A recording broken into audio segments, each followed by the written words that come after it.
To all of you. अब हम लोग अपना नेक्स्ट सेशन स्टार्ट करने जा रहे हैं। हम लोगों ने अपने आखिरी सेशन में कुछ बातों को समझा था, जैसे कि एक सेक्शन सेक्शन 194 बीबी और बीबीए, ये दोनों समझा था, जो कि लॉटरी विनिंग्स का पजल्स का था। एक सेक्शन 194 एक सेक्शन 194 हमने समझा था, ठीक है, जिसमें हम लोगों ने ये समझा था कि इंटरेस्ट पर कब टीडीएस कटेगा, और विनिंग्स और लॉटरीज पर 194 बी था, 194 बी बी था, और एक सेक्शन और था जो कि इंटरेस्ट के ऊपर था। ठीक है, जस्ट अ मिनट, मैं रेफर कर लेता हूं। सेक्शन 194 ही था बच्चों, डिविडेंड के ऊपर। ठीक है, ये हमने तीन चार सेक्शन, दो दो सेक्शन अभी देखे थे। एक सेक्शन हम लोग और देख लेते हैं, क्योंकि हमें अपनी बात को फॉर्म 26Q को बताने के लिए आपको कुछ बातें पहले से पता होनी चाहिए, ताकि जब हम फॉर्म 26Q बता रहे हैं तो आपके मन में कोई डाउट ना आ जाए। ठीक होगी बात? चलिए, अब हम लोग आते हैं वापस से अपने नोट्स पर, जिन जिन नोट्स को हम आपको पढ़ा रहे हैं। चलिए, एक सेक्शन है सेक्शन 194C, जो कि ठेकेदारों पर लगता है, और जो ठेकेदारों के ठेकेदार होते हैं उन पर भी लगता है। अब ये सर ने हिंदी में क्या बोला? सर ने ये बोला कि कॉन्ट्रैक्टर पर लगता है और उनके नीचे जो कॉन्ट्रैक्ट होते हैं उन पर लगता है। अब यहाँ पर दोनों शब्द का मतलब एक बार समझ लीजिए। कि मान लीजिए कि गवर्नमेंट ने एक पुल बनाने का काम, एक ब्रिज बनाने का काम एक कंपनी को दिया, उसका नाम है एनटीपीसी। ये एक कंपनी है, या एलएनटी, ठीक है, लार्सन एंड टार्बू, इनका काम क्या है? एलएनटी, ये बड़े बड़े कंस्ट्रक्शन करवाते हैं। अब मान लीजिए गवर्नमेंट ऑफ इंडिया ने इनको कॉन्ट्रैक्ट दिया कि आप, एलएनटी को, कि आप एक बिल्डिंग बनाइए, और एनटीपीसी को दिया कि आप एक पुल बनाइए। आपका काम है कि हमारे शहर में एक पुल बना देना। हमको लगता है यहाँ पर नीचे रेलवे लाइन गई है, बहुत ट्रैफिक हो जाता है जब ट्रेन आती है, और बड़ी दिक्कत होती है लाइन को बंद करने में। आप यहाँ पर एक पुल बनाइए, ठीक होगी बात। लेकिन एनटीपीसी और एलएनटी इतनी बड़ी बड़ी कंपनी है, ये ऑलरेडी बहुत बड़े बड़े प्रोजेक्ट में लगी लगी हुई है। इनको लगा कि यार हम ऐसा करते हैं कि हम ये काम सब कॉन्ट्रैक्टिंग पर दे देते हैं, मतलब ये काम किसी और दूसरी छोटी कंपनी से करवा देते हैं। मान लो उस कंपनी का नाम है, कोई भी नाम ले लीजिए, मान लो उस कंपनी का नाम है कि विशेश्वर इंटरप्राइजेस, ठीक है। उसे लगा कि एलएनटी खुद भी कर चाहे तो खुद भी कर सकती है, लेकिन अच्छा होगा कि हम अपना कमीशन रख लें और ये पूरा काम दे दें विशेश्वर इंटरप्राइजेस को। ऐसा कॉर्पोरेट्स में अलाउड है कि सब कॉन्ट्रैक्टिंग कर सकते हैं। उन्होंने सब कॉन्ट्रैक्टिंग कर दी। अब जब भी पेमेंट गवर्नमेंट करेगी एनटीपीसी को, तो वो किस सेक्शन में टीडीएस काटेगी? सेक्शन 194C में। और जब वही पेमेंट उसमें से अपना वो कुछ हिस्सा रोक लेगा और बचा हुआ पेमेंट वो विशेश्वर इंटरप्राइजेस को करेगा, तो उसको भी सेक्शन 194C में काटेगा, क्योंकि कॉन्ट्रैक्टर और सब कॉन्ट्रैक्टर दोनों पर 194C ही एप्लीकेबल होता है। बस सिर्फ फर्क इतना है कि कॉन्ट्रैक्टर कॉन्ट्रैक्टर यहाँ पर एनटीपीसी और एलएनटी है, और सब कॉन्ट्रैक्टर विशेश्वर इंटरप्राइजेस। ठीक हो गई बात? ये बात कुछ उसी तरीके से जैसे कि मकान मालिक ने अपना किराएदार दिया और किराएदार ने एक अपना किराएदार रखा, तो एक हो गया टेनेंट और एक हो गया सब टेनेंट, मतलब उसका सिकमी किराएदार, किराएदार का किराएदार। ठीक हो गई बात? उसी तरह से यहाँ पर कॉन्ट्रैक्टर और सब कॉन्ट्रैक्टर लगता है। अब दोनों के लिए सेक्शन एक ही है। यहाँ पर क्योंकि दो बार पेमेंट होगी, एक बार एनटीपीसी देगा, एक बार गवर्नमेंट देगी एनटीपीसी को और एनटीपीसी देगा विशेश्वर इंटरप्राइजेस को, तो यहाँ पर दोनों लोग अपने अपने टैन कार्ड से टीडीएस काटेंगे एक दूसरे का। ठीक होगी बात? चलिए आगे चलते हैं। अब यहाँ पर कौन कौन कॉन्ट्रैक्टर हो सकता है? सबसे पहला मैंने जो एग्जांपल लिया वो लिया गवर्नमेंट का, सेंट्रल गवर्नमेंट। वो पुल बनाने का काम सेंट्रल गवर्नमेंट का है, बिल्डिंग बनाने का काम लोकल अथॉरिटी का हो सकता है। लोकल अथॉरिटी का मतलब नगर निगम, नगर महापालिका, municipality, municipal corporation. Municipal corporation से ही कॉर्पोरेशन शब्द भी कवर हो गया। कंपनी, कंपनी यहाँ पर कौन थी? एनटीपीसी और एलएनटी, ये कंपनी थी। सोसाइटी, आपके आसपास बहुत सारी एनजीओ चल रही हैं, बहुत सारी सोसाइटी चल रही हैं, जैसे कि अमूल दूध का काम, या फिर ये जो ज्ञान डेयरी है, पराग का जो दूध आता है, पूरे देश में शायद ये सप्लाई होता है। आपके यहाँ कौन सा आता है मुझे नहीं पता, हम लोगों के यहाँ तो अमूल आता है, पराग आता है, बड़ी बड़ी जो ब्रांड है। ये सब मल्टी स्टेट कोऑपरेटिव सोसाइटीज हैं। इनका उद्देश्य पैसा कमाना नहीं होता है, बल्कि समाज का कल्याण करना होता है। ये एक सोसाइटी के फॉर्म में है, तो ये भी किसी को कॉन्ट्रैक्ट दे सकती है। हो सकता है कि ये अमूल की जो कंपनी है वो अपना प्लांट बनाने के लिए किसी बड़ी कंपनी को कॉन्ट्रैक्ट दे दे, एनटीपीसी को दे दे, तो वो भी एनटीपीसी का टीडीएस काटेगी। कोई भी statutory authority with housing accommodation, जैसे कि मान लो कि छत्तीसगढ़ में एक जगह है रायपुर, तो रायपुर में एक डेवलपमेंट अथॉरिटी होगी, रायपुर डेवलपमेंट अथॉरिटी। और विजय, विजय तुम किस शहर से हो? विजय किस शहर से हो बताओ भाई, तुम्हारे भी शहर का नाम ले लिया जाए एक बार। हाँ, मेहकर से है सर, बुल्ढाना डिस्ट्रिक्ट, बुल्ढाना कहाँ से? डिस्ट्रिक्ट मेहकर। ये कहाँ पर पड़ता है? मेहकर बुल्ढाना डिस्ट्रिक्ट महाराष्ट्र। अच्छा महाराष्ट्र। तो महाराष्ट्र में एक अथॉरिटी है म्हाडा, ठीक है। महाराष्ट्र में एक अथॉरिटी है म्हाडा, जिसका काम होता है कि घर बना करके देना, गरीबों को आवास देती है, बड़े लोगों को देती है, फ्लैट बना करके देती है, ठीक है। ये एक अथॉरिटी है, ये जो कि हाउसिंग के सेक्टर में काम करती है, ठीक है। तो इनका काम क्या है? ये भी, अब मान लो कि इन्होंने अपनी बिल्डिंग, भाई खुद तो ये बनाते नहीं है, क्या म्हाडा के बस की बात है कि वो बिल्डिंग खुद बनाए? उसके बस की बात नहीं है। वो क्या करती है, किसी ठेकेदार को कॉन्ट्रैक्ट दे देती है, और जब उसको पेमेंट करती है उसका टीडीएस काटती है सेक्शन 194C में। कोई भी और सोसाइटी या कोई ट्रस्ट, वो भी टीडीएस काट सकती है। कोई यूनिवर्सिटी, मुंबई में बहुत बड़ी कोई यूनिवर्सिटी होगी, अगर मान लो वो अपने बिल्डिंग बनाने का काम किसी को देती है, वो भी टीडीएस काटेगी। कोई भी पार्टनरशिप फर्म, एलएलपी या अनरजिस्टर्ड पार्टनरशिप फर्म, वो भी काटेगी। कोई भी और गवर्नमेंट, कोई भी और सरकारी संस्था, वो भी काटेगी। हर इंडिविजुअल भी काटेगा, हर एचयूएफ भी काटेगा, हर एओपी भी काटेगा, बीओआई भी काटेगा, जिसका टर्नओवर 1 करोड़ से ज्यादा हो अगर वो बिजनेस कर रहा है, या फिर टर्नओवर 50 लाख से ज्यादा हो अगर वो प्रोफेशन का है।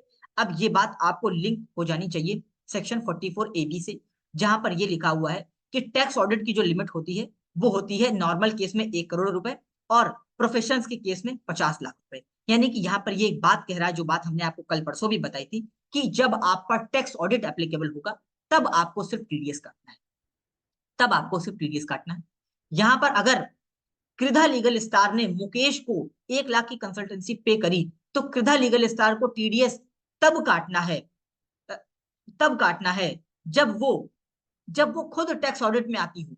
और वो खुद टैक्स ऑडिट में कब आती होगी? जब उसका टर्नओवर, अगर वो बिजनेस कर रही है तो 1 करोड़ से ज्यादा हो, अगर वो प्रोफेशन में है तो 50 लाख से ज्यादा। ठीक होगी बात? ये बात मैंने आपको पहले भी बताई थी, आज उसका रिवीजन करवा दिया, क्योंकि हमको दिख गई ये बात, ठीक है।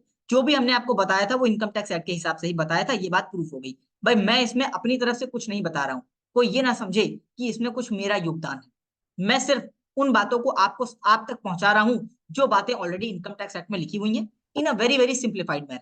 ठीक होगी बात? सर और कुछ शायद, सर सर कुछ लोग है ना 50 लाख के बाद में काटना चालू कर देते बिजनेस में, जैसे पंप वाले रहे, अंबुजा सीमेंट वाले रहे, कुछ पेंट्स वाले रहे।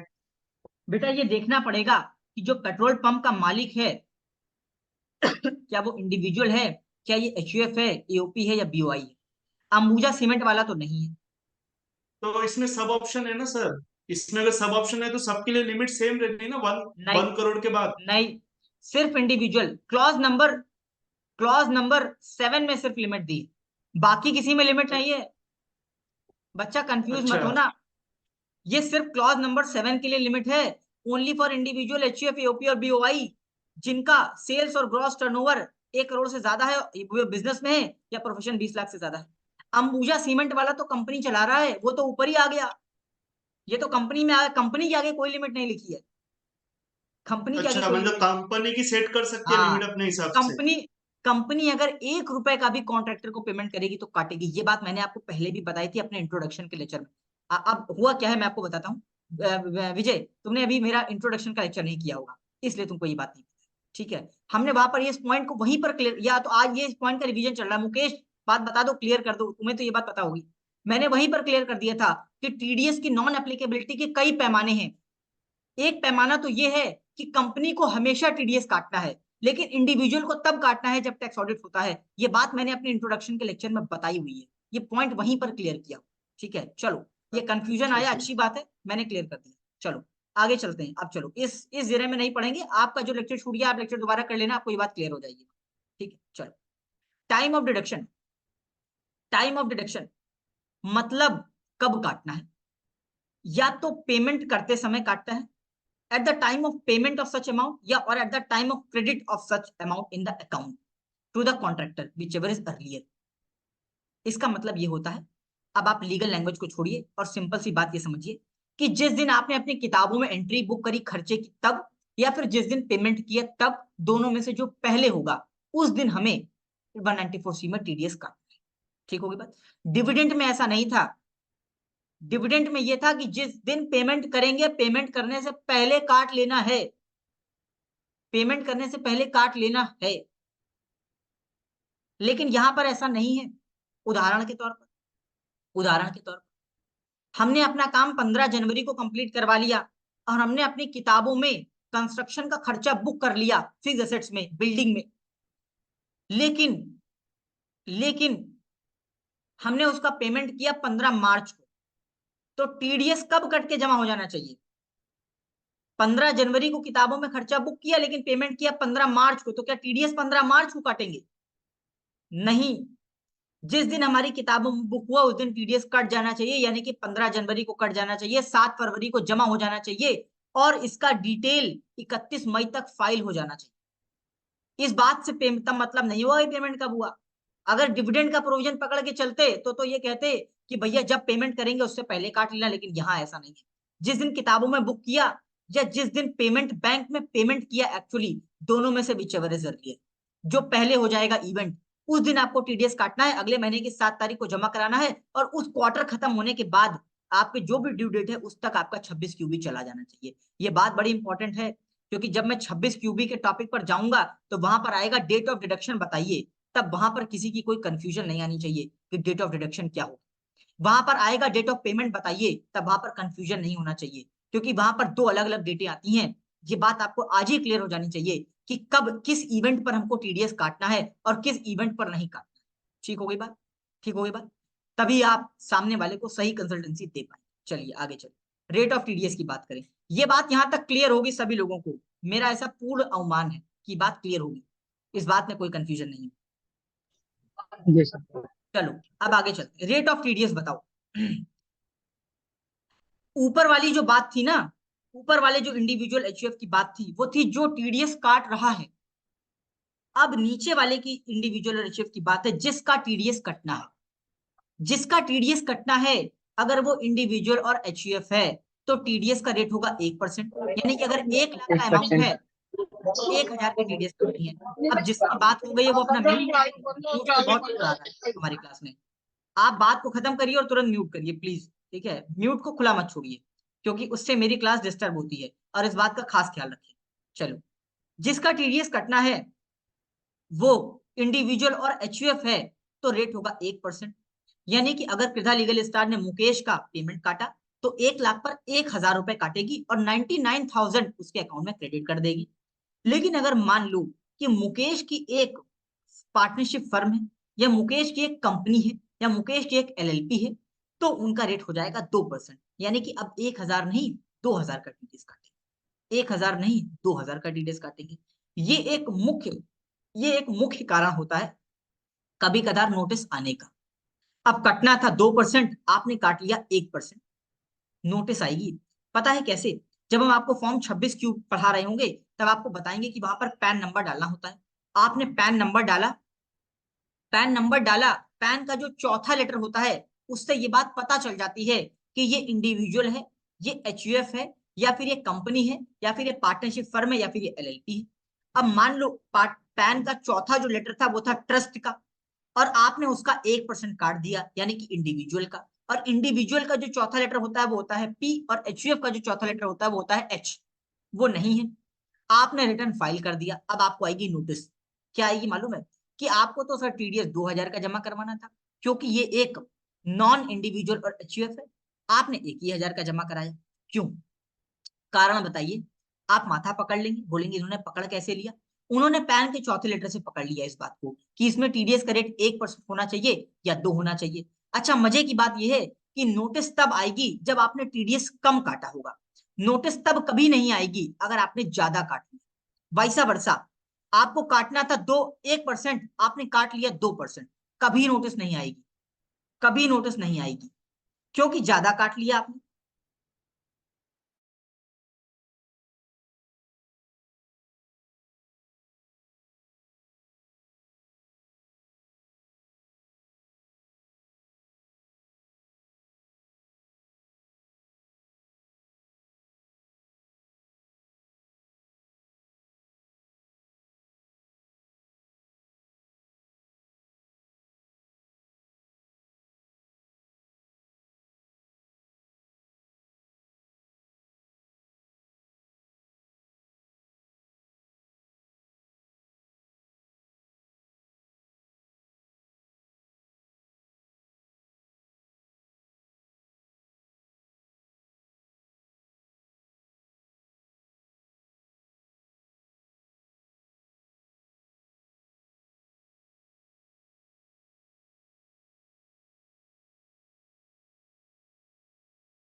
सेशन को स्टार्ट करते हैं। सेशन थोड़ी देर के लिए पॉज हो जाता है, उसका कारण है कि मेरा ऑफिस भी है, ठीक है, और मेरे क्लाइंट्स भी हैं।